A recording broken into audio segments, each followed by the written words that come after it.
like me, they long to be close to you.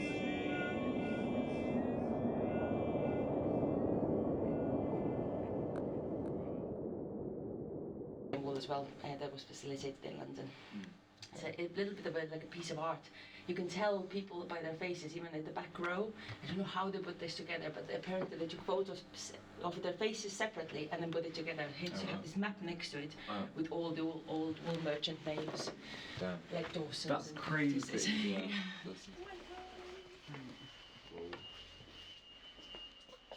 The smell is insane. Each bale weighs about 350 kilos. Each bale has a label on it. It's not a great example, but something like this tells you what grade the wool is in it, which depot it was graded. This is our Borders depot in Selkirk. The lot it belongs to, the grade of wool that is in it. Sorry. The identification number and this QR code, if you scan it, it will tell you exactly which farmer's wool is in it. So it's 60 kilos from Mrs. Smith, 70 kilos from Mr. Hill, to get all that farmer's data. So we take roughly 20 million kilos across 8 depots, grading depots that is. Yeah. This depot alone will take 3.5 million kilos of that total. A fleece weighing 2 to 2.5 kilos on average. Every single fleece is graded by hand. Okay, so to a specification that's trained into the wool grader.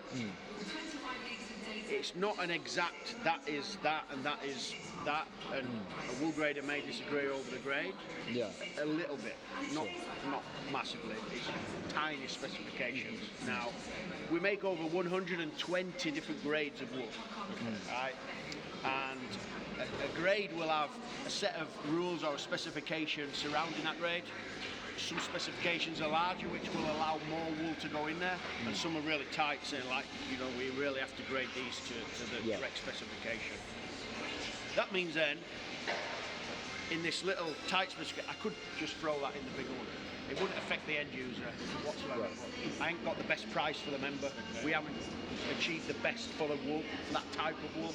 So it's about picking in the middle, making sure that the member has the best price and the return on their wool, and making sure the end user's got all the specification uniformed to how they would expect that wool to be uniform. So, Oliver, do you want to explain what goes on at the British Wool Depot? British Wool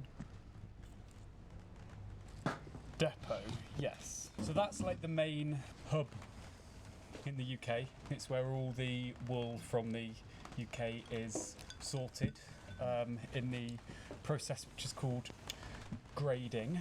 How many different grades are there? Over 60 breeds of sheep, yes, separated into 120 different grades. Yeah, which is all done by hand, which is the first kind of process when the wool arrives and it's separated all into the bins. The main characteristics that they're looking for when they're separating the wool is the length of the staple, the micron, the luster, and the crimp.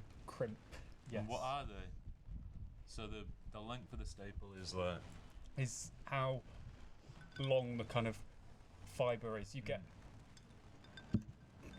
different kind of lengths on the top of the fleece compared to underneath the fleece, and that will affect the grade. So even from one singular fleece or one singular breed, there are quite a few different grades that it can be put into. You've got the kind of thickness or the coarseness of the fibre, that's also taken into account. So is the colour. The first kind of shear that the sheep will ever experience, which is lamb's wool, they're usually the softest, kind of longest fibres. So they're the grades patents are 400 kilo bales, and then a sample is taken from like pressure in the middle of the bale stab that kind of sucks out something, and that basically means it can be sent off to be tested, and it gives the kind of testing process a rough idea of the qualities in that singular bale.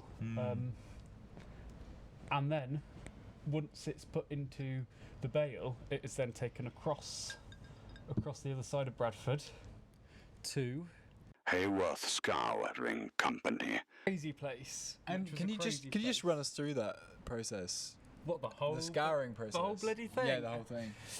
In a nutshell. So the wool arrives. Yeah. It's then Sent through a magnet. The magnet would get the metal to stop so it. that doesn't damage the machines. Later on. And then it's opened and then ran through the washing conveyor belt, which consists of 4 sections, and at each point a different chemical is used to clean and wash the wool and get rid of the contaminants such as lanolin, which is sweat, right?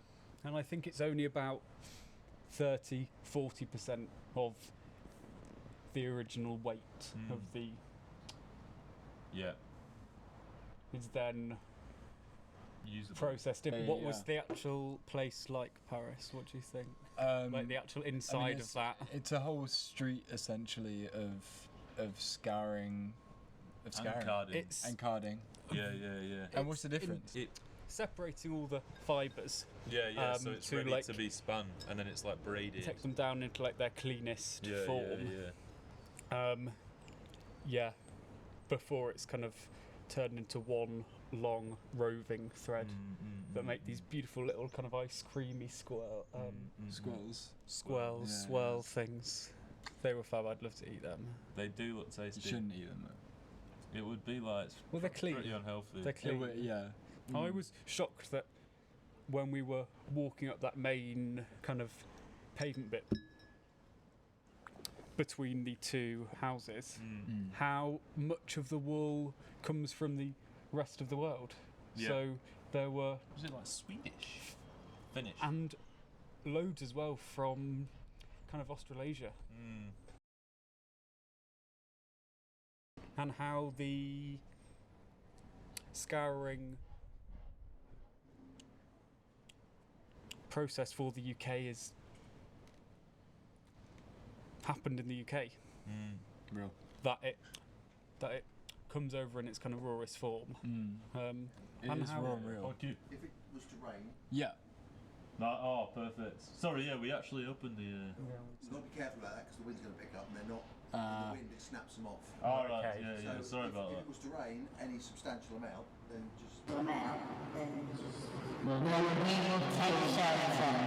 I think, Okay, yeah. Abraham Moon. Abraham So what were we gonna Moon, say about the that? first vertical mill we saw. Yeah. Do you want to explain what vertical mill means, Mr. Ryan? It means everything. It means everything. It means for- everything. From top to bottom. Abraham Moon. Handles the design, warping, weaving, mending, and finishing of their fabrics all in house. What did they say about British wool?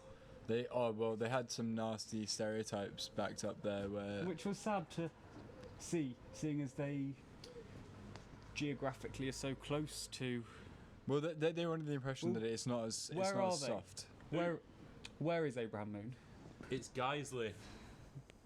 Yes. It's Guiseley, which is near Otley. Yes. It's like sort of in between. Which like, I tell you Saltaire what, the urban planning in that place is something else. The roads were hellish. insane. Insane. Hellish. A Yeah, mini Sort of roundabout ruined with the trip a little bit.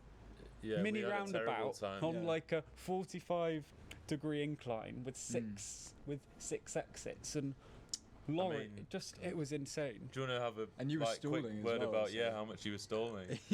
I didn't actually stall once there. Yeah, well, I didn't. Nah. I we- didn't stall we once couldn't there. nothing that we could prove. I did the most. I mean, if that's the I you know, did like, for the the- camera, if that's what you want. I did the Yeah. most insane parallel still park. count. That's great. Pulling back into where we got the sandwiches on a hill, and then I did the most perfect hill start, controlled it with the handbrake, and we just See, I don't remember just that as much glided. as when you sort of stalled on your way out. I'm pretty sure. I don't know if I'm. Yeah, Where I stalled was in the middle of the road when we were picking Nick up. So that- that and was- I'm not proud of that. And no, your it was more than dad once. was in the car as well. I think the issue is that it was sort of like a stalling sort of like Well, fit because you'd yeah, stall that's once fine. and You then can twice. talk to me when you have a license, though. Yeah, I mean I've got a provisional, so maybe That means let's nothing. talk. That means nothing. I want to be me. Is that not allowed? And I'm too clever. And then I'm too fucking This was the biggest day of driving. Yeah, and we were super excited about this. I think we did about Yeah. 400 miles on this day. I'm not even kidding. I mean like All the way up don't from kid. all the way up from Ullswater. Ullswater in the Lake District, up through Carlisle, which is where we did Linton Swede, and then into the Scottish borders, and then back all the way down the A6 back to Bolton. M6. Is it? Yeah, it's a motorway. Black lights. on the Yeah, M6, it's not the yeah, A6. yeah. Black Yeah. lights on the M6. Ever got head on the M's? M-way. ever- Yeah. No, ever got Crazy experience head on the A road? on the M-way. I've never got head in the air. But anyway, Linton Yeah. Tweed, come on. So they're resistant to using British wool, but will due to a growing demand for sustainable textiles. Which is nice to see. Yeah. They're considering it, but it's very much like, I mean, it's an afterthought. Yeah, they don't believe that it's soft enough. Yeah. But regardless, it's beautiful tweeds. Yeah. And they provide those tweeds for Chanel. Yeah. But Well, actually, all over like woven textiles. It's very novelty. It Like is. lots of kind of special yarns. yeah, Are they some beauty vertical? yarns. Are they vertical mill? No, that's the thing. They don't really like. It's like a luxury brand, but they're not. they buy in a lot of. Yarns and fibres.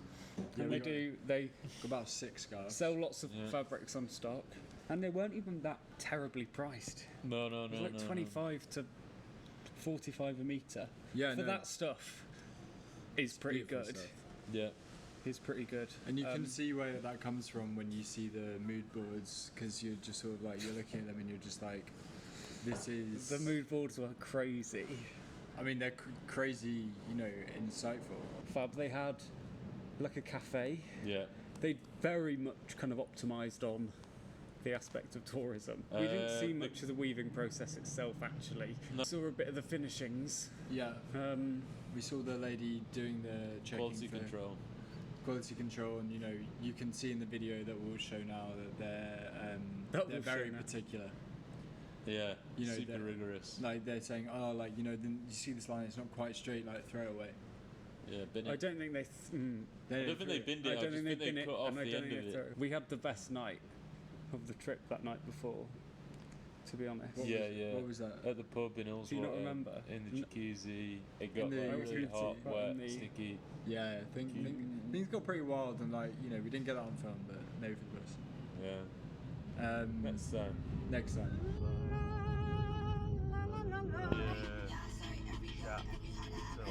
about where we're going. Jesus.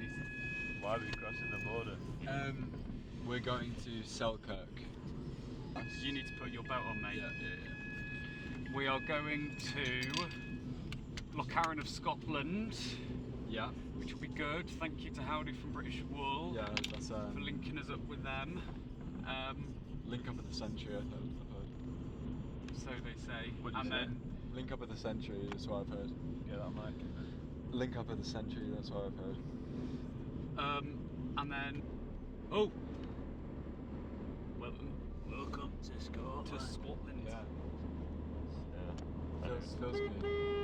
And then there was Lochcarron of Scotland. Yeah. And that was almost entirely British wool. I think. Almost entirely. They had a few like Italian lamb's wool They're the cashmere. boucles, bit of cashmere from Mongolia, Yeah. but almost entirely. We'll give them Yeah, give them the BOD.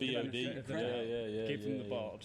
Leading tartan manufacturer in the whole world. They are Yeah. actually, and it that shows. is in Selkirk as well, in the borders. Well, it was like a 2-minute Not if that. Drive you know, from like if you were Leyland to Scott. walk, it'd probably be quicker. It was like, That's a lot. That's nice to say Yeah, about my yeah, driving. yeah, It is when you're stalling, to be fair. yeah. It was born in 1892, and it's still very relevant because of McQueen, Conde Garçon, Vivienne Westwood, And Charles Jeffrey. Well, I Victoria think it's Beckham. a big part of Scottish heritage that you still see very Yeah. widely used in Yeah. the modern world. Right. Yeah. As we And- were saying. Yeah, lots of like, very modern people want yeah. a bit of that moment, and we're better to support. I think, like, no, but They were a vertical mill, Yeah. so that means that Karen handles the design, warping, weaving, mending, and finishing of the fabrics all in house. I correct you there. They don't do the wet finishing in house. They have another building which is like an external Yeah, company, but Right. it is like 2 miles away, yeah. so it's still very much in the same. But Yeah. on that same note, that lady was fucking lovely. She was gorge. I hope, I would personally like to say that I hope she really enjoys her trip to London to see BTS pretty soon. And when she does, if she's looking for anyone to say she is welcome to stay at my house if she needs / must. Yeah. So for that, Yeah. thank you, Karen. Thank you, Yes. I don't think we even caught her name, did we? Well, we must have, but I think I've just forgotten it. Must have. Regardless, Must have. she was talented. Correcting, Mug. Yeah. Really? It's a Bolton thing. Must have. Must have. Anyway, John Smedley. Yeah, yeah. Love this. I have Love never. this fucking guy. We never met Matlock, him, Matlock Bath. Where has that little treasure been hiding all my life? What a crazy place. I reckon this must be a fact that is like the densest, the most. Fish and chip shops per square kilometre. Yeah, probably. sure. Well, let's Per square metre. talk probably. about the way there first, because we did have quite a dramatic way there. So, what was dramatic about Do you that? not remember? Well, we were driving through the Derbyshire Dale. Dales, Yeah.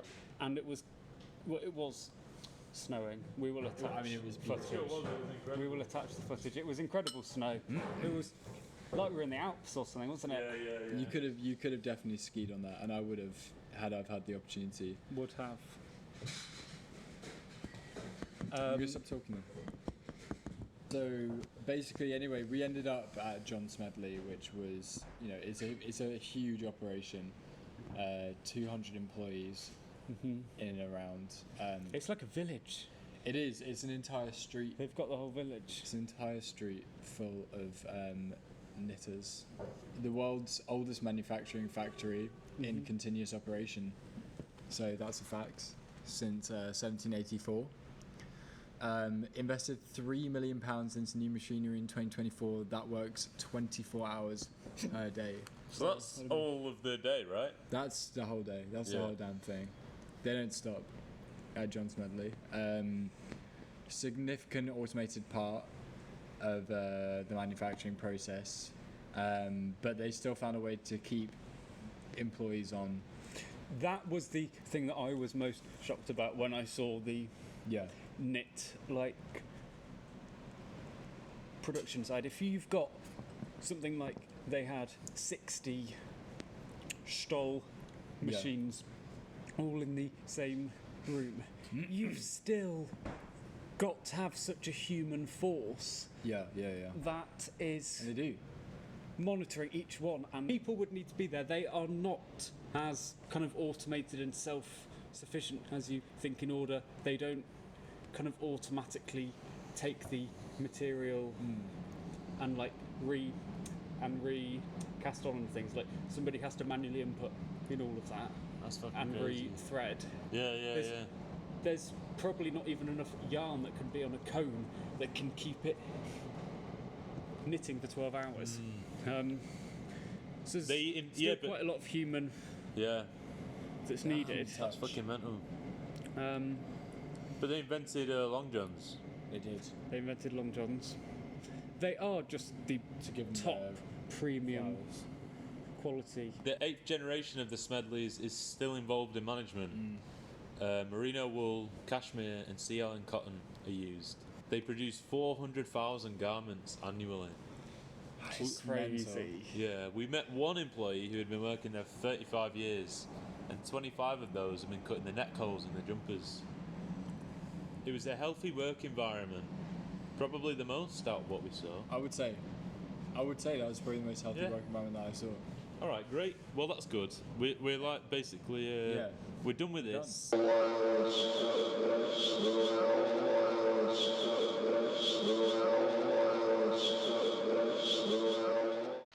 It's 1938, signed the contract to manufacture and distribute Y France, the one the jockey at the time, or Y France. It's an American company, Coopers, Wisconsin. Doesn't look very great. Not the most beautiful things in the world that we've ever produced, but the money they made from this, I bet back then. they allowed the company to buy machinery to go into this sort of stuff. Nice. Without the money that they couldn't invest in new machinery. Got you. 1965 Kashmir print as well. It's crazy how I'm so shocked how ahead of I don't know how they managed to The keep time- stay on Kashmir. yeah, and just this look in my mind just does not exist in the 1970s. Like, that's so new. That's Michael Kors. This is crazy. Look how many 100 years. Dubiers there are. So many Dubiers. Haven't got any more. I don't think it's a Dubier. I think it's just like a flatbed machine. Really? Yeah, Is that what happened? Dumb. Lyland Scott. Lionel Scott was interesting because we actually visited where the brand kind of formed, and Yeah. So we drove through it. We didn't because they're not based there anymore. We drove through. They were formed in Hoik, Haik, which is like a really interesting place because that is where there was like a humongous like knitwear industry there, right? yeah, it was massive in Kashmir. And that we should show an image of how it used to look because there was like thousands of chimneys, maybe hundreds of chimneys. But Lyland Scott was an interesting one because they didn't have a chimney because they were using the water, they were using the river, right? Yeah. For power. Yeah, we visited the archive and we spoke through the origins of the company in Scotland as an underwear designer, specifically sort of like engineered for the US market. It used to be called L&S, spelled ELLANESS. They got their rise from collaborating with Chanel and Dior on knitwear pieces. They used like many progressive print techniques. Yeah, which were very hot for the time. Yeah, screen printing onto knit before Darlene. They were Yeah. knitting with Lurex in like the Yeah. 60s. Forward thinking. Yeah. And you can see that in the archive, but also in the. But they properly reached, I guess, mass market post kind of Fordism with sportswear. Yeah. And that's where the kind of heritage and true Britishness started. And it's a really key thing to their branding. Yeah. And it is still now. Yeah. So that was nice to see. There were some really nice kind of images of, I don't like the word nice, but they were actually really nice. Nice images of the old knitwear factories and seeing all like the team on the spinning wheels and flatbed machines and like the Intarsia stuff was great. And it used to be manufactured next to Pringle of Scotland, who have since moved away and left only an outlet store which is open once a week, and that is in order to label themselves based in Scotland. And I guess to a certain extent that is the same The thing same as as Lyland Lyland Scott. Scott. Yeah, They all of Lyland Scott's production has been moved overseas. Yes, they've got their kind of head office in Camden, Yeah. and they still have that workspace and the archive up in Selkirk. But Well, the workspace acts as more of like a museum. And like a training centre for people that are joining the company. Yeah, and you know, on that same note, they had some like really interesting like sculptures in there. with like there was a purple cow, which I mean that stood out to me, and I think that's the point, because if you saw that cow in a field, you would say that that cow is outstanding in its field. And yeah, and that's exactly the attitude they seek to foster in the building. And not only that, but there's a rhino with a purple dog underneath in it, barking up its bleep. Yeah. Because the rhino is big business and the dog is not. But it doesn't give up its bark. Yeah, and that's the most important part of that story, really. I feel like a purple cow. I feel like a purple dog. Yeah. Well, you know, yeah. Yeah, you're not going to give that up, are you? No, You're never. just going to keep barking. Never, not for no one. No. But anyway, the bulk of the operation is based in London, and all the manufacturing is offshore for the moment. However, they are aiming to bring production back to the UK for collabs. Just saw a rat. Did you actually? Yeah, there, look at it. Oh, you missed it. Did you miss it? I saw it at the corner of my eye. I saw it at the corner of my eye move across that wood plank. What? This high up? Yeah. On like the 12th story we're on. This is crazy. We just went So we just went into Private White, fantastic factory. So they are on the north side of Manchester. Salford. Sheep to shop was what I have in my mind after speaking with Beck, who was very kind to let us walk around. They more or less completely use British fabrics, right?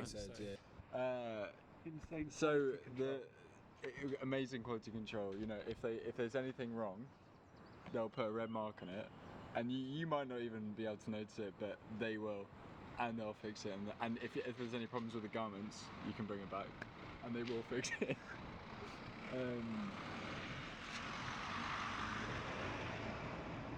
Yeah, it started in World War I. Victor's Award by the Queen. To Private White. Private White by the Queen. Because he put a copper wire. And he saved He dragged a boat. He dragged a boat. And that's why they still use a lot of copper. Yeah. The buttons. The finishings and it's a little detailing in it. Yeah. Nod to that little ode to Mr. White. 50 employees at current, all like busy, like hard-working people. From kind of walking from the top to the ground, you see the whole line of kind of rows of machinists or rows of finishing. And they make clothes for other brands as well, don't they? They do. Burberry and Mulberry. Your Paul Smiths, Hancock Holland and Holland. Hancock. And that's the thing, because we tried to film inside there, and they said, you know, we've got things from Holland Holland, so how can you really expect to New season. filming things like that? So yeah, so they're working on Spring Summer 26, so like definitely keep an eye out for that. With some nice shoes from Churches. Joseph Cheney. Joseph Cheney. Yeah. Love it. It's very cold in the winter. I read online that they had 15,000 patents. And they keep them all. Every single one is kept lined up on that top floor, which is amazing, because then that means they can just go back in. I think that's referencing some. I think it dates back to 1940. I think that's what he said. The oldest pattern. I think that's a shame, isn't it? Because like it would have been nice to have got that on camera. I did take a few pics from my pocket. Ooh. Did you really? Yeah. So that's going to be. Get that off film. That's going to be in the final cut. Brilliant. And then there's the glass. They're not that good. Steel and glass behind us. Stark contrast, isn't it? What about Norman Walsh? Because I know that was quite a. Yeah. That was quite a moment for you, wasn't it? So literally, like last year, I'd worked like quite a lot with Norman Walsh. Like they're giving me a lot of shoes, and we'd had like the oldest. They're the only remaining trainer manufacturer in the UK. It sort of was like an offspring of like Reebok, because Reebok was also started in Bolton, and then his like sort of prodigy Reebok, the man's prodigy, started Norman Walsh, and they sort of did like a lot of the early like fell running shoes. Yeah, so we visited there. We'd not got any response on email, and then we visited in the flesh. Well, it was interesting because when we rang them, their emails had changed. We've probably already said this in the car at some point, but the email address had changed to Norman Walsh China. Yeah. .com. Yeah. So we knew that they'd been acquired, but we didn't expect it to have changed so much. When we arrived, it was just like 2 people. They looked incredibly scared of us. Yeah, I don't think they really were ready. No. For They didn't want to let us in. no. Is there not anything gonna you want poo. to say about No One Walsh? Uncomfortable. Well, you were really upset by it. I weren't was, you? You yeah. were quite taken aback. That had me. You were in floods. I had didn't to- want to say that. I but, had you to know, pull yeah. over. Yeah. It wasn't- Vomiting and Yeah, it was awful. I've So I have such like an Pissing affinity. shit. never seen him Yeah. like that. Honestly, never seen him like that. yeah. I'm not usually like that either. I think that's the thing. But You were in a bad state. yeah. I mean, It's fine. You were in a really bad You were state. vulnerable. I feel better now. Really? If I'm being honest, not really. But you know, you had to sort of like. I think that's what I've learned, which is that you sort of had to let things go. But having said that, we went to the other side of your hometown. Well, it was just up the road, Beaver of Bolton, and so they sort of specialise in like tweed jacket manufacturing. Who was the lady that we met in there? What was her name? Because she was fascinating to speak to. We should have written it down. I mean, But she'd been working there since she was kind of a kid. 13, 14, Yeah. handing the threads to the machinists. Yeah, and, yeah. Yeah, it'd been in And her Family. family, and Her whole family worked there, so it was like her sisters and like her kids had worked there at some point. Her like aunties and stuff. It was like a real. It is and still is, I believe, Still to an is, extent. well, Like she's now at the head of it. she's like the manager They've had to scale down. back quite a lot. So Yeah. just before lockdown, they were in a big Warehouse. warehouse where they shared with quite a few other manufacturers. Was it more towards actual central Manchester way? No, I think I it can't was remember what she centre of said. Bolton. Yes. Closer to the centre of Bolton. They're now in like a sort of back alley like factory, which is still like a decent size, but Yeah. it's like they have like scaled it back. Yeah, and that was because the big warehouse that they're in got turned into housing. Yeah. It was sort of before interesting They were moved out. what they said about she didn't want to take young people as interns or for like work experience because she says that attitudes have changed amongst young people and they're like, you know, sort of know-it-alls, right? Yeah. They have. Well, she mentioned about the education Yeah. system in the UK and how there's no real kind of support of the traditional skills Yeah. Yeah. that at the time the majority of women would have been trained up on Right. at like a school age and left, and it's not that there's a shortage, but I think they're less widely appreciated and less kind of acknowledged as skills. So I guess what That are, she's like, trying to say is that like more women should be learning how to sew instead of like other things, probably. Yeah. Well, it's not like a male or female thing. It's No. more just No. that people. It should be like it's a really important skill that should be in the national curriculum. I That's mean, true, like that's people, you know, people don't know how to like repair their shirt or Yeah. jacket or whatever. Well, it adds to the culture of consuming, where things are just inned and as soon as there's like a minor tear, it's Yeah. considered wearable. Whereas like in the past, there would be time for that in the curriculum, and you'd be taught how to like repair your gloves and like. And I think that But there's not even a comes basic back repair. down to the ideology of actually really appreciating the textile and the material and all the Yeah. time that has been put into making that garment in the first place. And with less of like a respect for that, the attitude has changed where the garments are more disposable.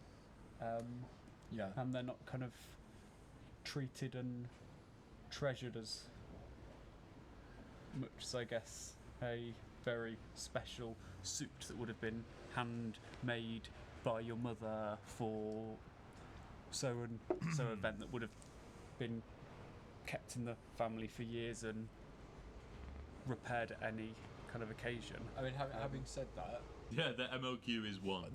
so that's So they good to don't know. have an MOQ. They don't. What they do is 1. Yeah, Like but you if the can't minimum- you can't not order anything. So that's good. If anyone's thinking about that, that's good to know. But lovely place, lovely lady. Glencroft. Yeah. Fab place. Love that pair. Yeah. Son and father. Yeah. Family-run Um, business inherited yes. and run Yeah. by the son, with the Yeah. father as an employee, Yeah, which is with weird. a cheeky sense of humour. Yeah, I would say he was Yeah. playing some They cut lambskin rugs quickly, Yes. otherwise Yeah. you get a jagged edge. Right. Yeah. It's got to have a nice head to it. Yeah. Inserted. You wouldn't want to bite like this too tatty. So what I do there, sorry, you come around there a bit Yeah. easier. Okay. And then I've got normally a box down there for the bits. Yeah. And then you want to tidy that up so you get a nice shape to it. But you've got to do it quickly, otherwise it gets a jagged edge and it doesn't look right. So then you trim that bit off. And then you want to do the same head, get a nice head to it.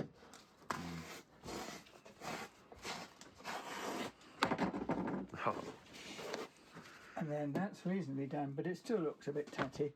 So you get hold of a brush.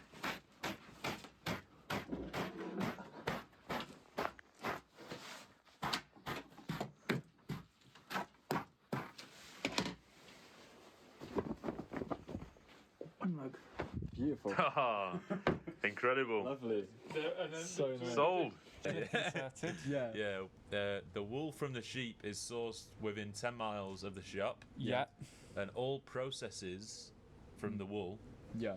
is done with 70 miles, Yeah. bar making gloves, which is, and you know, Such like as- other products. I bought a pair of gloves actually. Which are sort of filthy Talking now, of which them. is not something you want to be really proud of. Why but- are they filthy? Yeah, Because true. I've been on my line, Stalling. I've been on my line. It's called clothes being worn. Wow. Okay.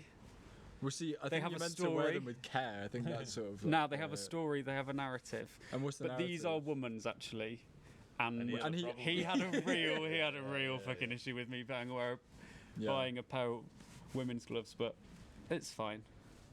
They fit me. Yeah. They were super Sort of coming renowned. apart a little bit. Most factories in the surrounding area and further, Do you think I like have John Smedley, feminine ha- knew about them, despite them being like a relatively small shop.